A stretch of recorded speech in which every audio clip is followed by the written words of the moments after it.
Thank you for joining me today. It's Brian Gubernick, and welcome to the No Days Off podcast, where we believe that every single day brings a new opportunity to get better. Let's get into it. Today, I want to talk about finding your tribe. Finding your tribe. Now, why do I want to talk about this? Oftentimes at No Days Off or in business or just personal development in general, we are talking about how we should all be aspiring to get around people that make us even better than who we are today.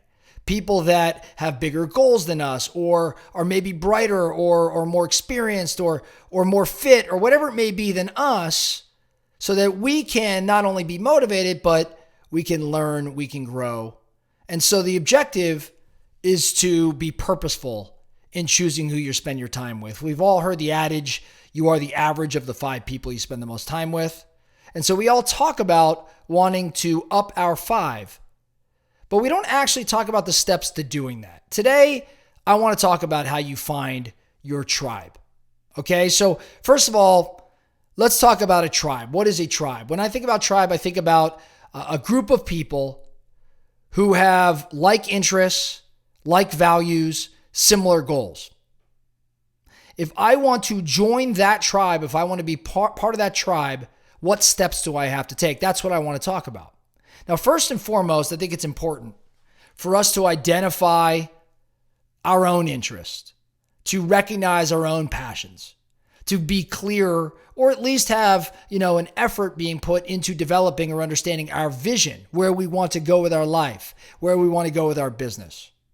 I think we've got to be self-aware and we've got to be clear around what interests us, what makes us, what motivates us and where we want to go. Because it's tough to find the right tribe unless we have this knowledge. So my question for everybody today, what are you passionate about? What activities make you happy? What hobbies do you enjoy? Where do you want to go with your business?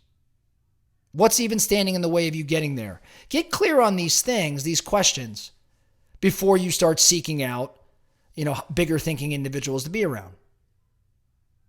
In an effort to get around these individuals, how do you do that? I think about, making sure that I'm in the right environment, where these people reside, where these people hang. How do I get in that environment so that I can engage, maybe provide value and deepen some relationships, spend more time with these people? I think about, joining clubs or being part of groups, being part of organizations that align not just with my interests, but that will put me in the rooms of the individuals I want to spend time with. So what meetups exist? What gatherings can you be part of? Now, many of us, we're burned out. Maybe we just want to go home. We don't want to spend energy on certain things. But again, you are the average of the 5. So we've got to be purposeful in this pursuit. Not just, you don't have to attend things in person even. Today, there's so many things online. So explore, different online groups. Maybe it's even Facebook groups or platforms that are dedicated to or supporting your interests. Actively participate and engage in conversations or discussions online with like-minded people. We talked about attending events, outside of your local area. What conferences or workshops? What exists? What networking opportunities exist so you can meet people who share the vision that you have? Another thought, maybe you want to volunteer your time. Not necessarily for charity, though that's always a great thing, volunteering for causes or organizations that may resonate with you from a charitable standpoint. You will meet like-minded people doing that, but I'm saying volunteer beyond that, like volunteer at events. Put yourself or get yourself in the room where there are people that you aspire to be around. Lastly, I wonder what kind of classes you can take.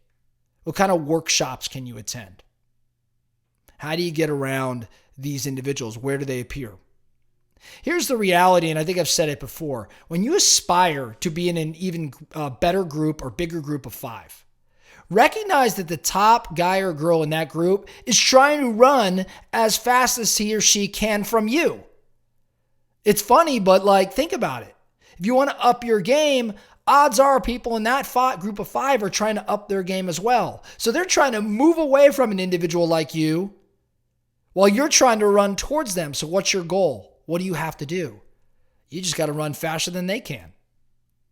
So I also think in addition to putting yourself in these environments, in addition to identifying, your interests and your passions and the type of people you want to be around, in addition to just volunteering or figuring out a way to flank or manipulate your way into different places, I also think that, you've got to figure out how to run faster. Meaning to me, how do you provide value? I'll give you an example. I do get, while I'm also trying to up my 5, I know there's some people that I think probably want to be around me. And so they'll call and say, hey, can we get coffee? Hey, can we go to lunch? And you know what? My schedule's slammed like many of you. And the answer is usually no. I just don't have the bandwidth to do it. But the reality is, as much as I love people and want to converse, going to coffee, going to lunch isn't a value add. Yes, it's maybe a friendship. But when time is finite, that doesn't necessarily push it over the edge. But if there was something that could be offered, if some value could be provided, it might change my perspective on that meeting.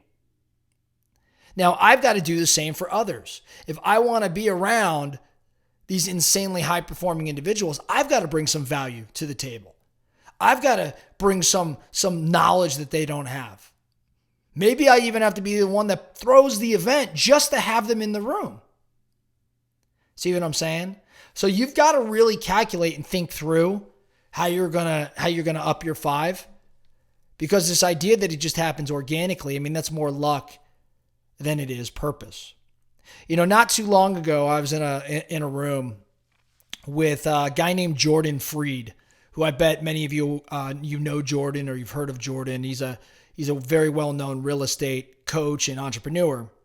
And Jordan had a slide in the presentation he was given that I absolutely loved.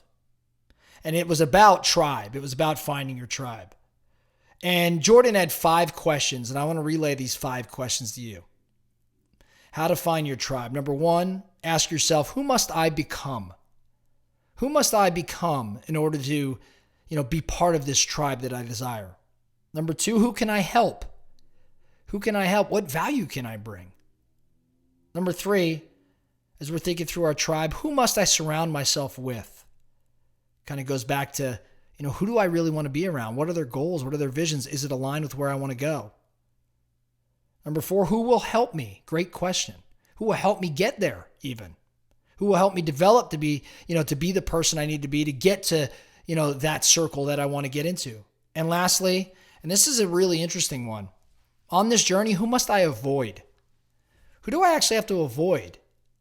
People give us energy or they take it away. People help us or they impede us from getting to where we want to go. Who must we avoid? So who must I become? Who can I help? Who must I surround myself with? Who will help me and who must I avoid? Really great questions as you're thinking about your tribe and getting into or increasing the value you provide to get into that tribe that's just the next level up from you. So I really firmly believe, and I know many of you do too, that your circle matters. And today's message, today's purpose is to express to you that you've got to be intentional in who you want to be around and not just let things happen. If you want to be great, then be purposeful around finding that right environment, that right group, and go make it happen. So the focusing question for you today, what steps can you take today to, push you towards or aid you towards getting in the group or around the individuals that you want to be around? How do you increase your value? How do you increase your knowledge? Who do you have to leverage? What relationships do you have to leverage to get in these rooms? I want you thinking about it, because the best of the best get this, and they think about it quite often. And as they do, the type of people they hang around only improves. That's all I have for you today. The No Days Off podcast. Thank you so much for listening. And remember, every single day brings a new opportunity to get better. So let's get after it.